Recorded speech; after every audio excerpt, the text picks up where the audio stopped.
Hi, I'm Todd Jones. I'm the host of the podcast Pressbox Access. Check out this clip from my conversation with Charles Pierce. Tiger Woods, the man, amen. That GQ story from 1997 is one of the best sports profiles ever. Pierce tells us how he reported and wrote that famous story. You might be as well known for any sports article as the profile you did about Tiger in GQ in 1997. Tiger Woods, the man, amen. We've talked a lot about access and being able to talk to people. As a journalist, I've always been curious about how that story came together. It's the infamous story where Tiger's telling a bunch of jokes, and this is right after his father, Earl Woods, was basically acting like John the Baptist talking about him in the SI Sportsman of the Year story written by the incredible Gary Smith. But you end up doing this story about Tiger when he was so young, and it really blew everybody's minds about, this young brand made him human. How did that come about, Charlie, when you look back on it as a writer? Back into the negotiations at Esquire, GQ, excuse me, and later at Esquire, we had a wonderful woman named Lisa Hintelman. And her job, she used to work for Pat Kingsley, a very big Hollywood press agent. And Lisa's job was to wrangle celebrities for our covers. She had to do the negotiating. It's a thank. So she was at GQ for this David. particular article. Okay. But this was at GQ. And her job was to get people for the cover. And she swears to this day, and Lisa was one of my best friends, she swears to this day that negotiating with Tiger's people was the worst negotiating experience she ever had. And he was with IMG at, the hardest, right, toughest, biggest pain in the ass negotiations she ever had. They were planning on one big magazine splash in anticipation of the Masters in '97, which of course he won. And it came down to us and the Atlantic. And I can't remember who was going to write the story for the Atlantic. But they decided that, and I don't know whether Tiger was involved in this decision or not, that we were. So Lisa goes and starts to negotiate the photo shoot and the amount of time I would have with him, and basically what you do with anybody. You're going to put on the cover of a glossy national magazine. And she negotiated me a specific 2-hour block, 2.5-hour block, which would include the photo shoot. And I said, I didn't know anything. What did I know? I said, sure, fine. And, it would include the ride from his house to and from the photo shoot. That was my interview time. And then it would include anything that happened at the photo shoot. Yeah, I think he was at his mother's house, and then you went to Long Beach or something. He had just won at La Costa that weekend. I had gone out to watch him win that tournament and follow him around and stuff. And so, I was staying at the Airport Marriott in L.A. Because Los Angeles gives me the willies. I've never been comfortable in Los Angeles. I'm kind of like Woody Allen and Annie Hall. I want to drive bumper cars. But the limo picked me up, and I chatted up Vincent, the limo driver, all the way down. We picked him up, and then the photo shoot was in downtown L.A. in a warehouse across the street from an auto detailing store. And so we went in, and I did my interview with him, coming back up. And it was basically biographical. And how does it feel to be Tiger Woods?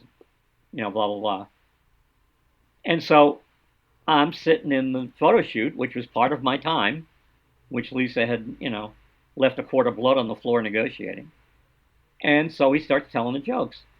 And I'm pretty amazed because I know that when I was, 23 or 24, my idea of small talk with a group of adults I'd never met was not to tell dirty jokes. But, here, horses for courses. And I sat. Yeah, he's 21. Yeah. He's 21 well, years when old. I was at the 21, time. I wasn't telling dirty jokes to grown-ups I didn't know. Right. Anyway, so I'm sitting down thinking this is fairly remarkable, so I'm writing them down. And he looks up at me at one point and says, "Hey, don't write any of this down." And I looked back at him and I said, "Too late." And I don't know if he thought I was kidding or not, but I wasn't kidding. This was part of my time. Anything that happens in my 2.5 hour, harshly negotiated block is mine to use. So the photo shoot gets done, and we get back in the car, and we're going to go back to Long Beach or wherever. And he starts talking to Vincent and talking about whether or not he thinks that women follow black athletes around because they think black athletes have big penises. And I'm sitting there with my notebook out, writing it down. Vincent's trying to stay on the road and not, drive into a tree being asked these questions. And then so we finish up, we say goodbye. He goes back in the house. Vincent takes me back to the Marriott. I sit in the Marriott bar and drink a couple of beers and start putting my notes together. And then I go back to Massachusetts and go down to my writing office in the basement and write the story. This was like almost like automatic writing. I wrote the Tiger Woods story in 2.5 hours. When I stopped for lunch. Yeah, it was easy. It just flowed, and nothing like that has ever happened with me again.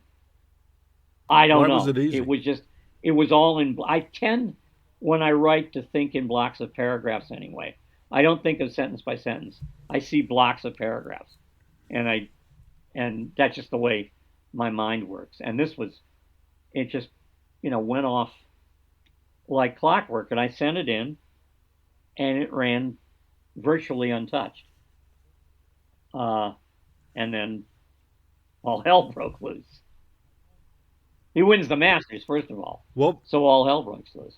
But that was because it came out in March. It came out in March. The April edition came out in March. Yeah, but it was the April edition of GQ. So the month right. he wins the Masters, your article comes out. And nothing happens for a while. It comes out and then he wins the Masters, so that just obliterates everything. And I figure, oh man, I've got, I'm home free. Nothing's going to happen. It's not going to become a thing. And then Fuzzy Zeller runs his mouth and gets disciplined, and then gets disciplined. Yeah. Right. And then the story becomes, how come Fuzzy gets disciplined and Tiger tells these jokes and isn't? And then it becomes a thing. Then I'm getting deluged with, interview requests and, bad emails and, rudimentary emails at the time. But, it happens. So what was that like for you personally as a journalist when all of a sudden you're in the eye of the storm? It's an awkward place for people in our business to be. But in some ways,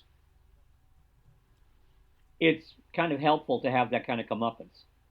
You get a little taste of what you can do to somebody else's life if you do this badly. And I don't think I did this badly, but you get to know what it's like to be on the other side of the horde. And I remember